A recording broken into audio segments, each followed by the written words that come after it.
All right, question from a subscriber on freedomain.locals.com. While reading Introduction to Objectivist Epistemology, I came across a passage where Rand says that epistemology is the highest goal of philosophy, since it's what integrates not only all of the knowledge in a man's individual mind, but also the sum of all human knowledge and all disciplines. In past shows, you said that moral philosophy is the primary goal of philosophy. Instead, could you clarify that point and also get into why you disagree with Rand's argument? I can't remember the exact quote, but I can attach it and reply to this message when I get home.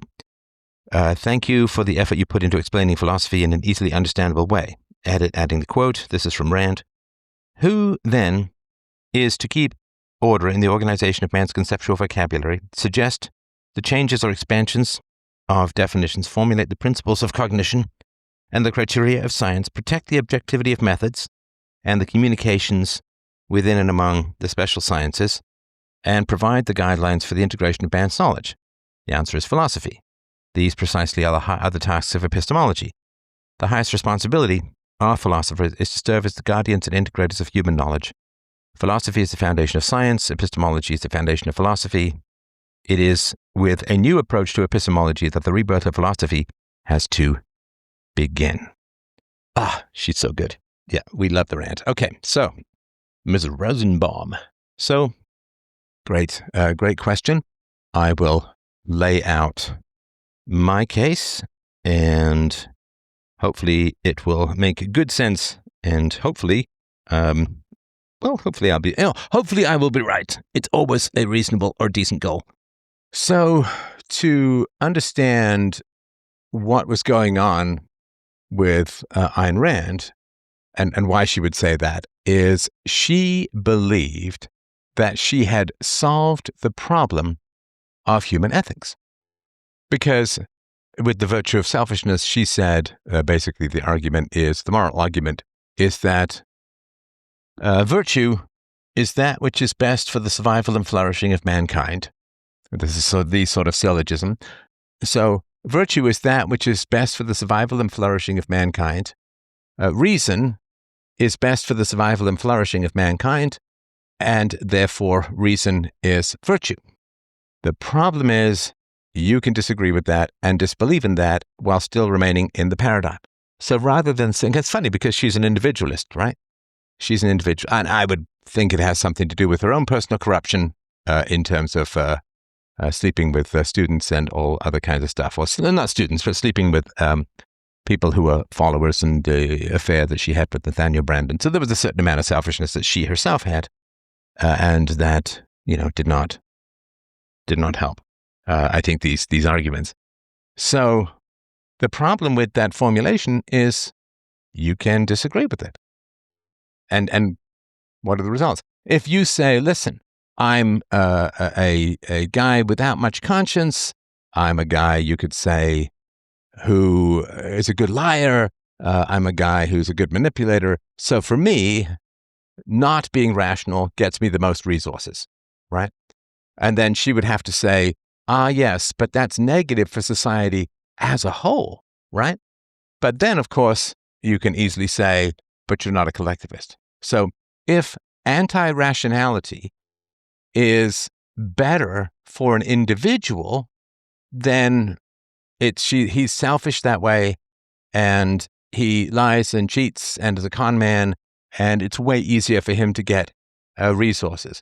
Now then, of course, the argument is, yes, but you see, there's all this psychological damage that you incur, and you can't be loved, and this and the other. And it's like, well, but the primary purpose of human evolution and human life is the acquisition of resources. So just saying, well, you'll be unhappy if you're immoral. Well, the problem is that people who are immoral spread their genes, right? A guy who sleeps his way through a bunch of women, evolutionarily speaking, like he's really charming, he's really sexy, and he sleeps his way through a bunch of women, he leaves a whole bunch of his genes behind. And the purpose of genes is not to be happy, but to reproduce. Right? She may not have understood much about evolutionary biology. She never really talked about it, to my knowledge. And maybe she said she didn't understand human psychology, and she didn't understand. I mean, maybe this is one of the things, right? So the purpose of genes is to reproduce. And a man who lies to women and sleeps around spreads his seed more than a man who is very, very honest. And I mean, we've all seen this, right? That there's just the women who like the bad boys, and the bad boys are liars, but they're tall, dark, handsome, sexy, motorcycle riding, whatever, right? Sort of take this cliche, right? So women are drawn, a lot of women are drawn to that sort of stuff.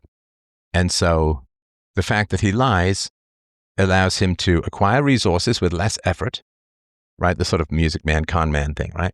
It allows him to acquire resources with less effort, and it allows him to spread his seed more.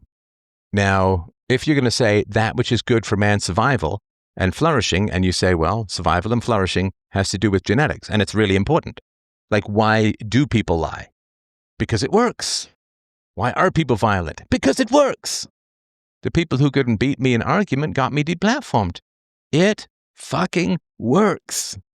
People aren't random. They're not irrational, right? If an irrational strategy is very effective, right, then it will be reproduced. We have the ability to lie because lying works. So let's say that I was such a prominent and powerful intellectual that the welfare state was going to be eliminated, right?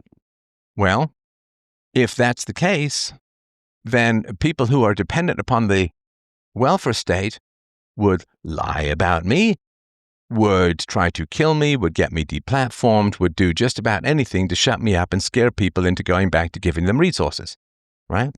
And again, Ayn Rand can say, yes, but that's to the negative for society as a whole. And it's like, but you're not a collectivist. You are an individualist, which means that what matters is the survival of the individual, not the survival of the collective, right? Why is it that we have a whole bunch of people in the West in particular, well, men and women, but let's look at the men. Why is it that we have a bunch of people who don't feel obligated to their society as a whole? They don't feel obligated to produce, to fight for freedoms. They don't feel obligated to have children. Like, why is it? Because the people who were the most obligated to society, which have some genetic element, got fucking slaughtered in the First and Second World War. You know, all of the people, I'm going to fight for my country. I'm going to fight for the good. I'm going to fight for the West. And they went and they fought and they got killed. And the people who were, you know, skeptical and, you know, frankly, kind of weaselly in this way, and, you know, they survived.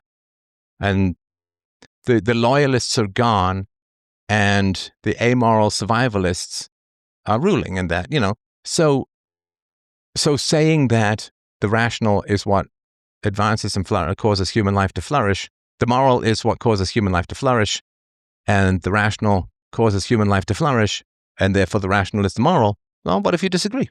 What if you say, no, listen, I'm a guy with a, you know, you can say, I'm a guy with a very strong ability, a strong language center and a weak body. So I'm way better off, you know, lying and manipulating people.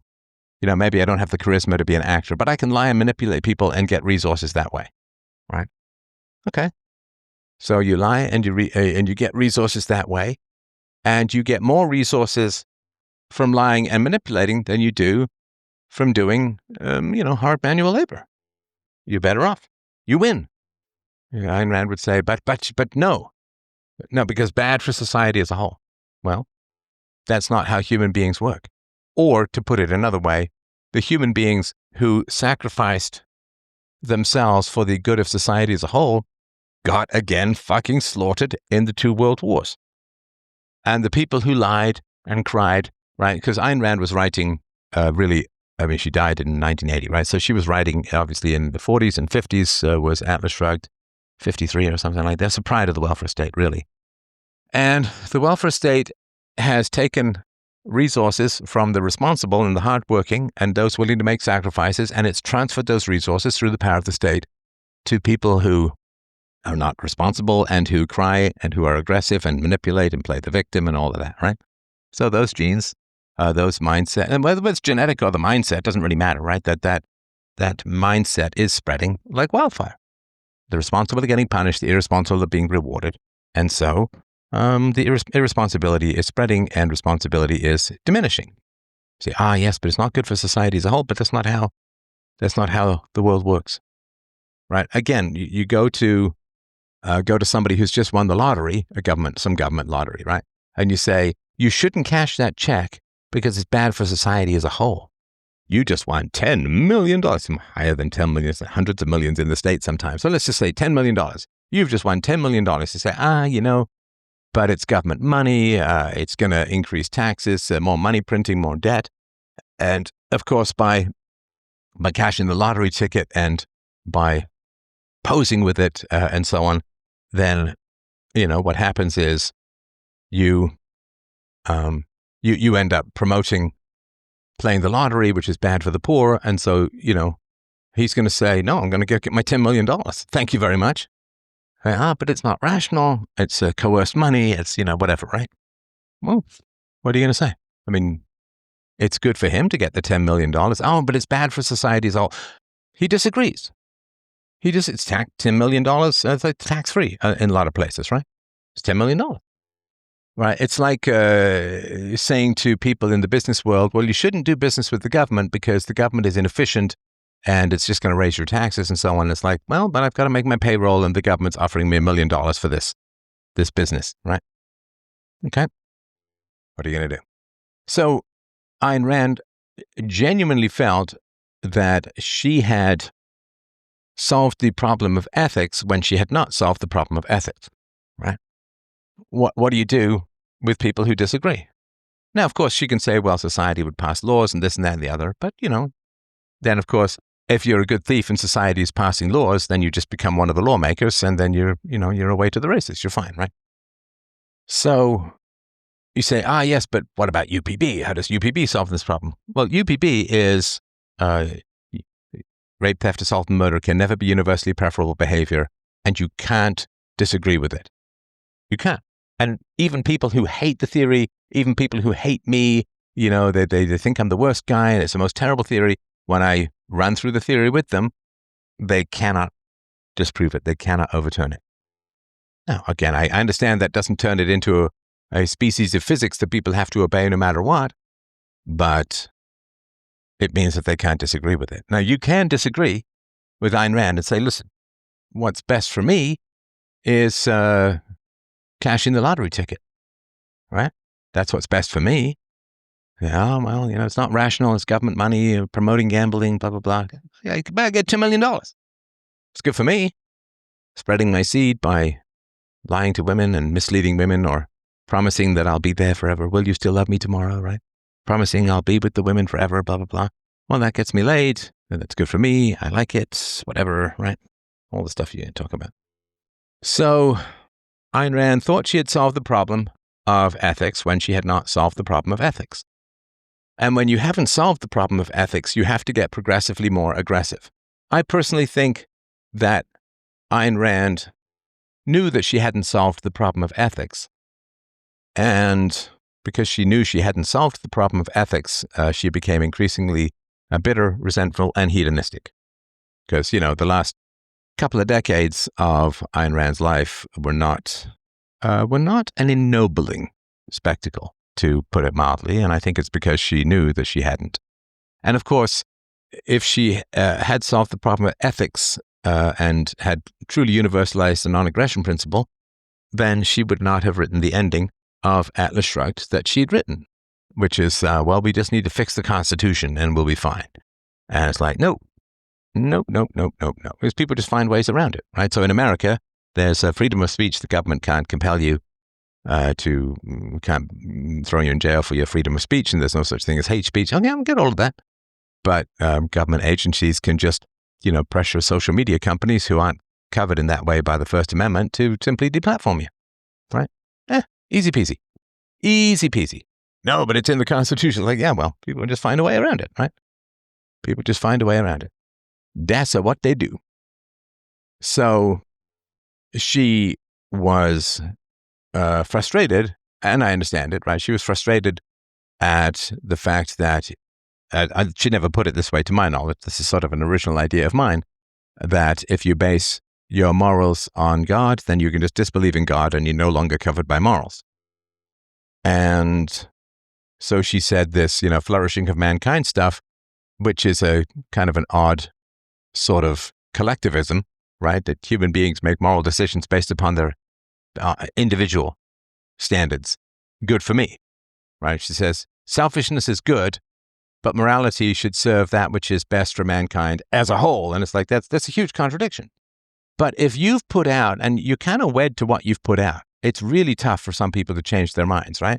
So if Ayn Rand were to say, I haven't solved the problem of morality and I've got to really get back to work on it, I've got to deal with it, I've got to fix it, then she comes to the universality of the non-aggression principle, absolute property rights, then she has to withdraw the ending or rewrite the ending of Atlas Shrugged and say, it was close, but a miss is as good as a mile, and I've got a better answer. I mean, that's sort of had to wait for me. I mean, to be honest, right? And it's not easy.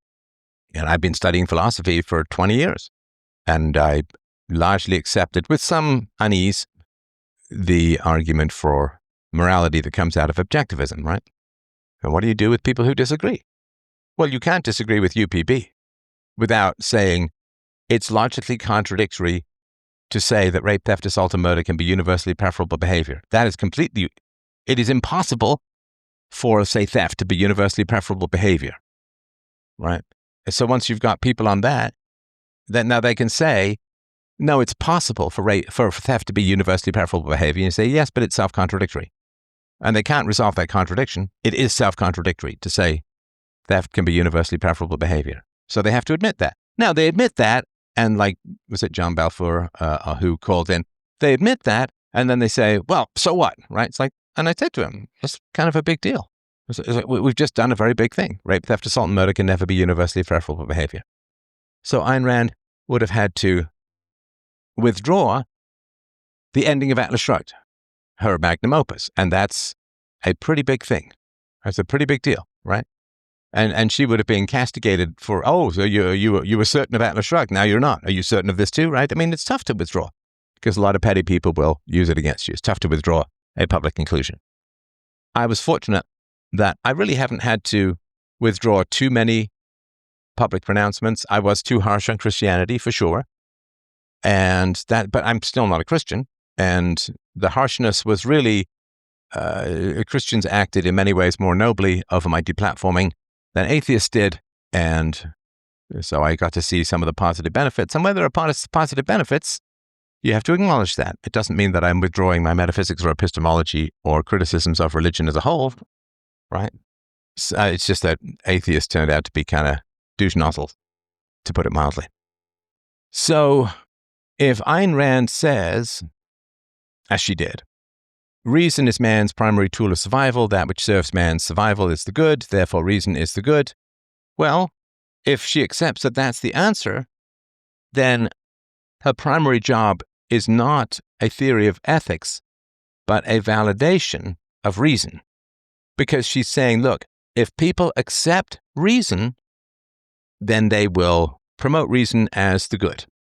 But people need to accept reason. Now, for her, once you accept reason, then all the other dominoes of her morals fall into place. Right? So what that means is that her primary job was to validate reason. Right? Because once you validate reason is man's tool of cognition. Reason is superior to the instincts and to the emotions. Reason is objective, universal, syllogistical, non-contradictory. The non-contradictory art of identification was the way she put it, right? So given that her morals flow directly from the validation of reason, right? If reason is man's tool of knowledge, then clearly reason then serves man's flourishing and survival, and therefore reason is the good and the moral problem is solved. So why did she say the primary job of philosophy, or the central cause of philosophy, is epistemology? Because Ayn Rand believed that if you get your epistemology right, reason as virtue follows automatically. So once you validate reason, morals follow automatically. So there's no point trying to prove that reason is virtue if people don't accept reason. Once they do accept reason, then reason becomes virtue. So her primary job in terms of proving her moral system was to validate reason. Now, the validation of reason is the job of epistemology, right? The study of true and false, the study of knowledge, right? So that's why Ayn Rand had that perspective, that approach. So the validation of reason does not prove that reason is man's highest virtue and value, and that reason serves man's well-being, and therefore reason is man's highest standard of value and the ultimate good. It does not follow. It does not. You can accept reason, and then you can say, reason is what serves my survival. There is no collective survival in mankind, right? No, you can't share. I mean, you can share a plate of food with people, but you can't share swallowed food with people. You can't digest for other people. You can't think for other people. You can stimulate thought, but you can't think for them. So if you validate reason, so reason is man's tool of cognition. Okay, yeah, reason is man's tool of cognition.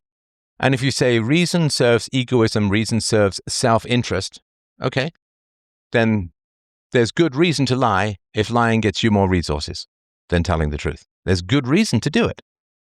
If you are a skinny weakling with great language skills, then there's good reason for you to lie. You get more resources. I mean, if you look at Obama or Bush, they're just liars. They're just liars. And they got lots of power, and they got tens of millions of dollars, and they got huge amounts of respect and resources from the various parties or factions for their family. Their kids are famous. Their kids will want for nothing, never have to work a day in their life. And they lied to get all of that. And are you going to say that lying has not served the Obamas or the Bushes or the Bidens? Has lying not served them? Say, well, but they got material resources, but they're cursed by unhappiness. It's like, what if they don't experience that? What if they don't experience that? Putting a curse of unhappiness on people is not an argument.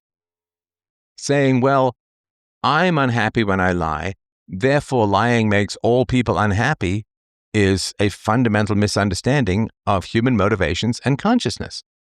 And this is the debate I had on X. This was the first big debate that I had after I got back. I don't like to lie. I feel bad about it, but that's not a universal human experience at all. At all. There's tons of people who lie and take delight in lying. There's tons of people who lie and are really good at it. You say, yes, well, but they suffer in their relationships. People aren't close to them. It's like, but in terms of survival and flourishing, gathering massive amounts of resources to yourself and also reproducing, right? So some guy tells the truth and he gets fired everywhere he goes and he can't afford a family and he dies without passing on his genes. Another guy lies, and this is academia, right? This is academia. Another guy lies and gets a promotion and gets a great job and gets money and has kids and so on. It's like, okay, well, who's human flourishing, survival, that which is good for man's survival, most times involves lying your ass off. I mean, we can't, I'm not even willing to debate this post-COVID. People who lied to the population made absolute fortunes. They made tens of billions of dollars lying their asses off to the safe and effective. They didn't know, right? Lying their asses off to the public. Now, you can say, but they're unhappy. Okay, I'm an empiricist. I'm open to the theory. What do unhappy people do? Well, unhappy people get depressed. Unhappy people look miserable. Unhappy people, really unhappy people, can be suicidal. Okay, do you see that? Do you see the various news anchors who peddled a bunch of lies? I mean, and if you find COVID too controversial, that's fine. Okay, we can go back to the Iraq War, the lead up to the Iraq War, right? Weapons of mass destruction. We don't want the smoking gun to be in the form of the mushroom cloud. We know exactly where his weapons of mass destruction are and so on. And it was all fucking lies that got hundreds of thousands of people slaughtered. It was all fucking lies, right? Okay. So you say, they lied And what happened as a result of their lies? Well, the military-industrial complex made hundreds of billions of dollars. The media made tens of billions of dollars. People glued to their sets. They sold advertising at a higher rate, and so on, right? Okay. So did any news anchors quit in disgust? Did any news anchors get so depressed that they had pushed a war that turned out to be false? Did any news anchors get so depressed that they couldn't get out of bed? I mean, caused the deaths of 500,000 plus people, not counting all the birth defects, not counting all the injuries. It's like direct deaths, 500,000 people. I mean, Raskolnikov is kind of tortured in Crime and Punishment by killing the old pawnbroker and Lizaveta, her sister. He's tormented. Okay. Was Napoleon tormented? Whiff of grape shot? People protesting, he blasted them with cannon, shrapnel. Was Napoleon miserable? Was he? I mean, honestly, saying, well, the flourishing of people, I mean, you see Bill Clinton joking with Elizabeth Holmes back before she went to prison. Ha, ha, ha, tell them how old you are. Ha, ha, ha, right? Is Bill Clinton depressed? Is Bill Clinton unable to get out of bed in the morning? Is Bill Clinton miserable? Oh, but deep down, it's like, but that's just a ghost. You're creating a ghost of unhappiness in people. He seems fine. Oh, but deep down, I know. It's like, okay, but where's the evidence, right? Don't give me this deep down stuff. Honestly, don't give me this deep down, he's really secretly unhappy. I mean, look who he's married to and blah, blah, blah, blah, blah. It's like, well, you show me where the crisis of conscience has shown up. You show me where massive apologies and restitutions and hand-wringing and can't get out of bed and super depressed and the conscience, blah, blah, blah, blah, blah. You tell me where all that's happening among the elites. I mean, the BBC promoted and paid Jimmy Savile, who raped hundreds, worked at a hospital, raped corpses, just a complete fucking monster of a human being. Where do people, oh my God, I promoted, I gave this guy access, I made him famous, I promoted him and right? Where are the people at the BBC who are like, oh my God, I'm so depressed, what the hell's wrong with me? I got involved in this, it's so corrupt. They're fine. They're fine. How many people who got me deplatformed, right? These sort of liars. How many people who got me deplatformed have had attacks of conscience since? I mean, hey, I'm just asking for the facts, right? Not some, well, I'd be unhappy if I lied, therefore people are unhappy when they lie. I'd feel bad if I misrepresented things, right? How many people, now that defooing, separating from relentlessly abusive parents, how many people who called me an evil cult leader for years and years and years, how many people on seeing these articles have said, ooh, you know what, we really did completely torch the reputation and attacked the first guy who really talked about this publicly, and now everyone's talking about it and it's accepted. We should circle back and apologize. Like, no, nothing. And I honestly, if I live for another 30, 40 years, I will go to my grave without a single apology from people who've done me wrong. They sail on, they do their next thing, they do their new thing, right? Jeffrey Epstein, did he wake up and he's like, oh my God, I'm just preying upon these poor girls and I'm doing all this terrible stuff and so on. And did he have a crisis of conscience? Did he no? I mean, he seemed to enjoy the billionaire playboy lifestyle. He seemed to enjoy tormenting and torturing and having all of this horrible, ghastly, illegal sexual activity with these underage girls and whatever he was doing, right? Was he like, oh my God, I'm so unhappy, my conscience is really hitting me, blah blah blah? It doesn't. The brains are different. So, what if people disagree with you? Well, reason is the way you get resources. As Jeffrey Epstein is like, well, no, I mean, crime is how I get billions of dollars. I mean, nobody really knows how this math teacher made all these billions of dollars, right? Nancy Pelosi with her, somewhat sketchy trades, right? Yeah, well, but it's, it's insider information. It's bad. It's illegal, maybe. I don't know. She's, oh my God, the crisis of conscience. I feel so bad. I'm using information not available to the public, right? So, human flourishing. Human beings flourish from violence and lies. They do. They really, really do. Look at professors versus private podcasters. They've got job security. And they are respected and feted and interviewed and so on, right? Whereas I have to wear stab-proof vests to give speeches. They're not deplatformed. People aren't deplatformed who lie an entire nation into war. People aren't deplatformed who promote pedophiles. People aren't deplatformed for covering up mass child rape across England. They're not. No, they're fine. They're good. They're honestly. And this is, I get it. The Christians are like, well, they're going to go to hell and so on. It's like, okay, they don't believe that. So for Ayn Rand did not puzzle out these. I would say, like, you have to be deeply realistic / cynical about human beings in order to understand how difficult it is to prove morality. Human flourishing, that which is best for man's survival. It's like, I don't know, man, Jeffrey Epstein seemed to have a pretty good time of it. I didn't see any attacks of conscience. I don't know. Oh, of course, he regretted being arrested and all of that. Okay, yeah, but there's tons of people who aren't arrested. Do you think George Bush ever woke up, or Condoleezza Rice, or Donald Rumsfeld, or Dick Cheney? Did they ever wake up in the middle of the night with the horror of what they had done?